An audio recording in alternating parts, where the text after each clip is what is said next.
Hi, it's Cara, and today we're doing an April wrap up.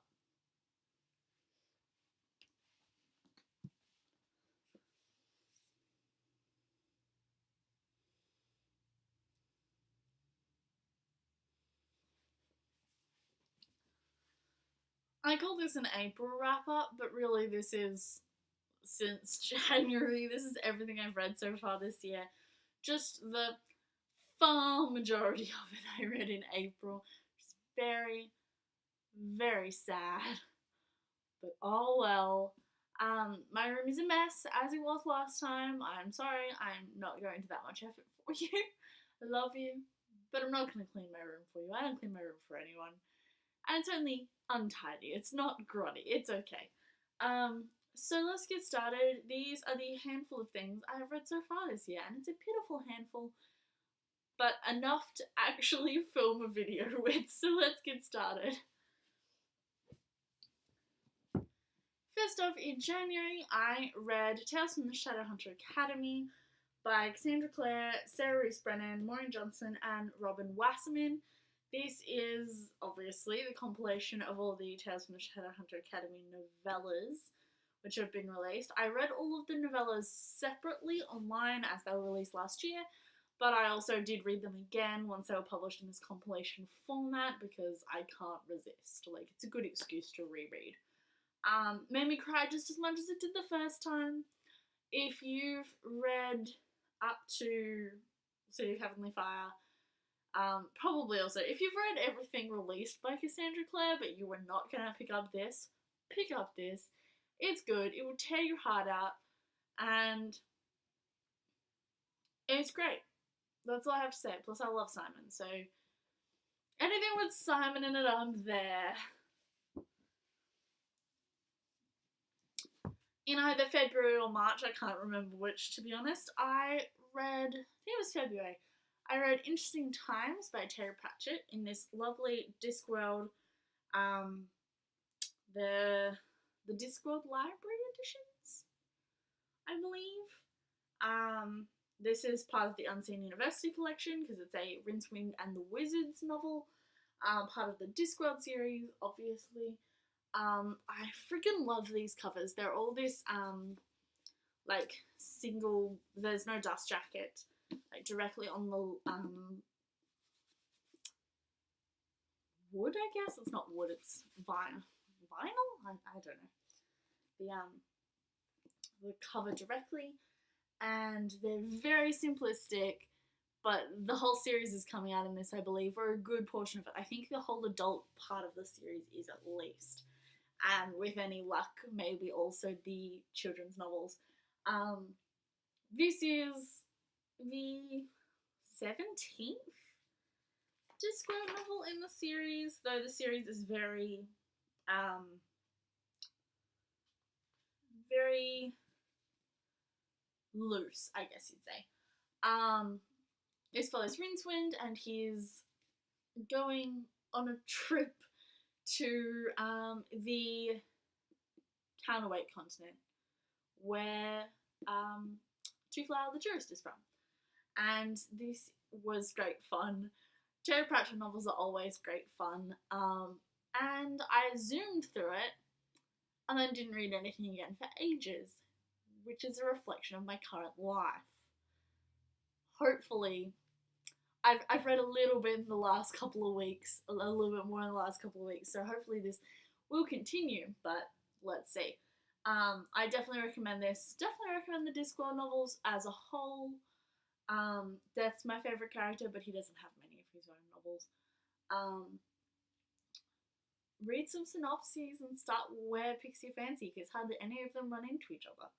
So I'm reading them in order, but that's only because of my mild OCD tendencies.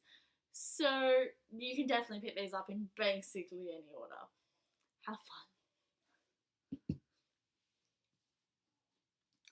Then in April, which is when I've done the majority of my reading, I started the month reading Ghost Talkers by Mary Robinette Kowal. This is what took me ages, and was the main result. Like, this took me a month to read, essentially. Most of March and into April.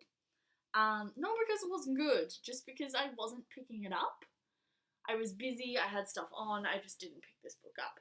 So, this follows, what's his name? Ginger.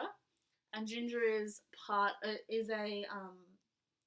clairvoyant, is that what they're calling them? She's part of the spiritualist corps.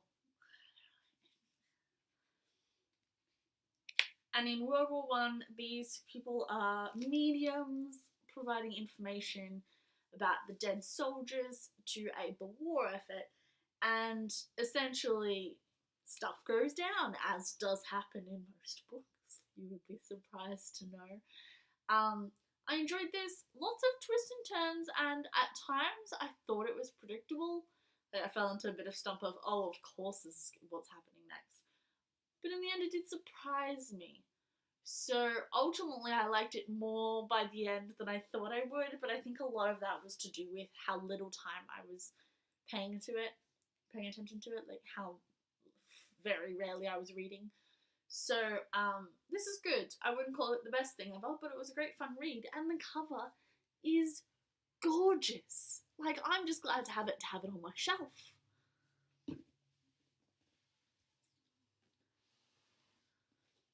Then I picked up this book, which is a bit of a guilty pleasure read. I was quite happy with it myself, but my boyfriend gave me a lot of shit over it. And that is Stranger Than Fanfiction by Chris Colfer. This is Chris Colfer's second young adult based read rather than middle grade. As you can probably tell by the title, this is very fandom based, which is very corny. And yes, the plot is quite corny. Follows 4 teens who message their, like, the main actor of their fandom and ask him to come on a road trip with them, and he does. Essentially, that's it. Some insane adventures, but the biggest part of this story is the diversity and the pushing for different backgrounds and investigating different experiences in a very unique way. I really, probably not, unique's probably not the right word, but he did it very well. Especially trans issues. Trans issues were addressed what I thought was really well in this, though please correct me if you're a trans person and feel differently. But I thought it was done really insightfully and really well, really considerately too. And yeah, overall I really enjoyed this. It is corny, it is silly, but it's interesting and a good read, a solid good read.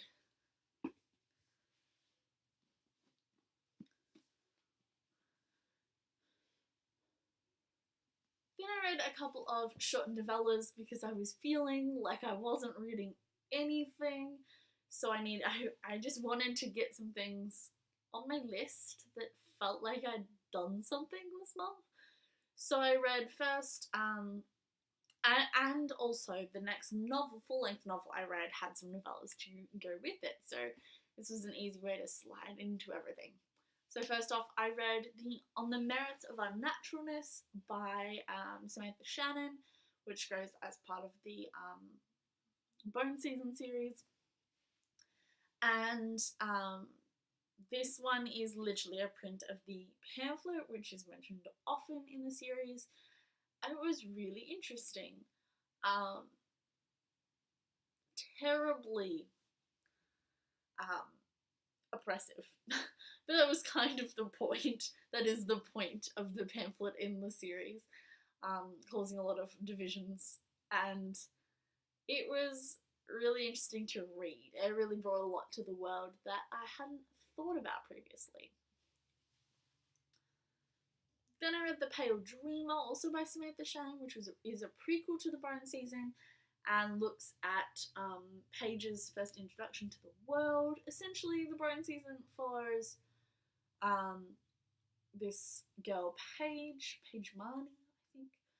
I'm terrible at pronouncing those kind of names, and because I'm useless.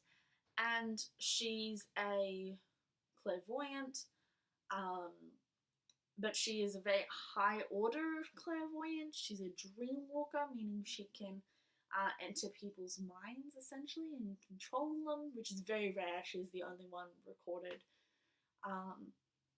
No one knows any other ones.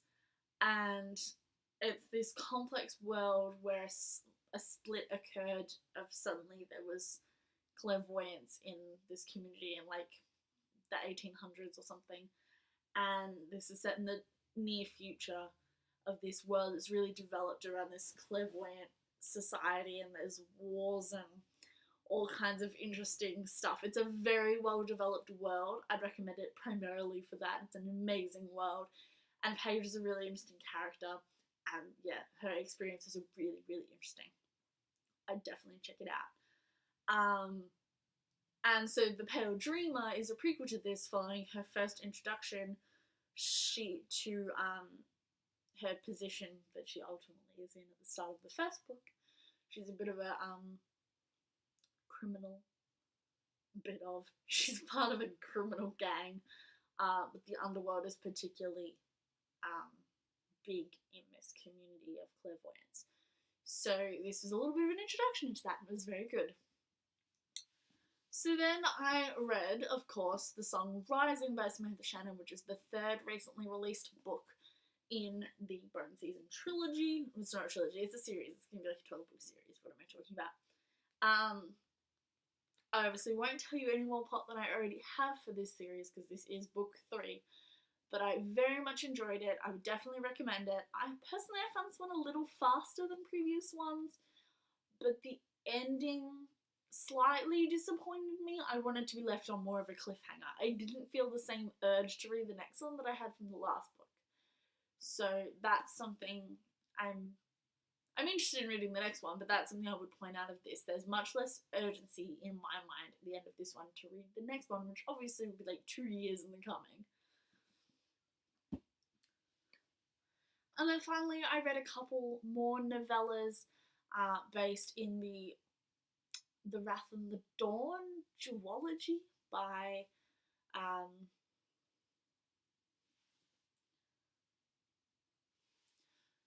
Renee Ahdieh. I've got the second book sitting over there. That's my currently reading book.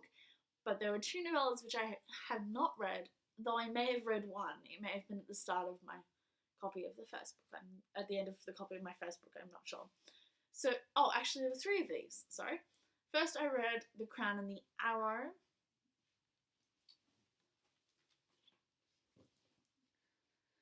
And then there was The Moth and the Flame, and then finally The Maze.